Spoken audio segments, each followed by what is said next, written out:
মহতারাম হাজরিন, এই দিনী প্রোগ্রামে আমরা যে অ্যাটেন্ড করি, অংশগ্রহণ করি, কেউ আলোচক হিসাবে, কেউ শ্রোতা হিসাবে, আবার কেউ দর্শক হিসাবে এসে একটু দেখে, আশেপাশে মেলা হয়, দোকান বসে, দেখে আবার চলে যাই।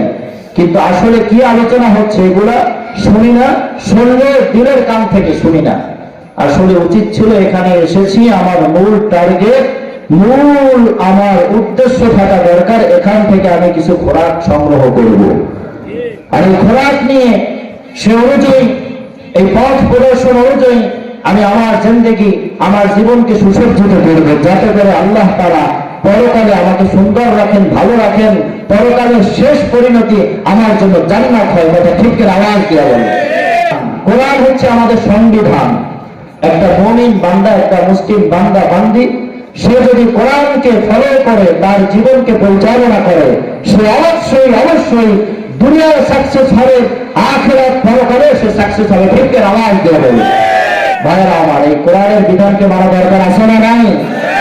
সবার আছে না কয়েকজন? নাকি যাদের দাড়ি পেকে গিয়েছে, যারা যুবক, যাদের বয়স আমার মতো বা আমার চেয়ে ছোট বা একটু বড়, যাদের দাড়ি এখনো পাকে নাই, যাদের চুল এখনো কালো সাদা হয় নাই, যাদের দাড়ি আছে কিন্তু স্টাইলিশ দাড়ি, এখন পর্যন্ত 30-35 বা 40-45 বয়স হয় নাই, চিন্তা করছে আস্তে আস্তে আস্তে আস্তে দিনের দিকে ধাবিত হবে, তাদের মনে হয় কোরআনের বিধান মানা দরকার নাই। বিষয়টা কি এমন ভাই? সবার জন্য, যে বালেগ হয়েছে, বালেগ হওয়ার পর থেকে নিয়ে কবরে যাওয়া পর্যন্ত প্রত্যেক মুসলমান মুমিনের জন্য, মুমিনার জন্য, পুরুষ নারী সবার জন্য এই কোরআন মানা দরকার আছে না নাই? মুসলমান ভাইরা আমার, আল্লাহ তাআলা আমাদেরকে সৃষ্টি করেছেন এবং বিধান দিয়ে দিয়েছেন। বিধান কি? কোরআন। কোরআনের মধ্যে আল্লাহ তাআলা সব ডিটেইলস বলেছেন।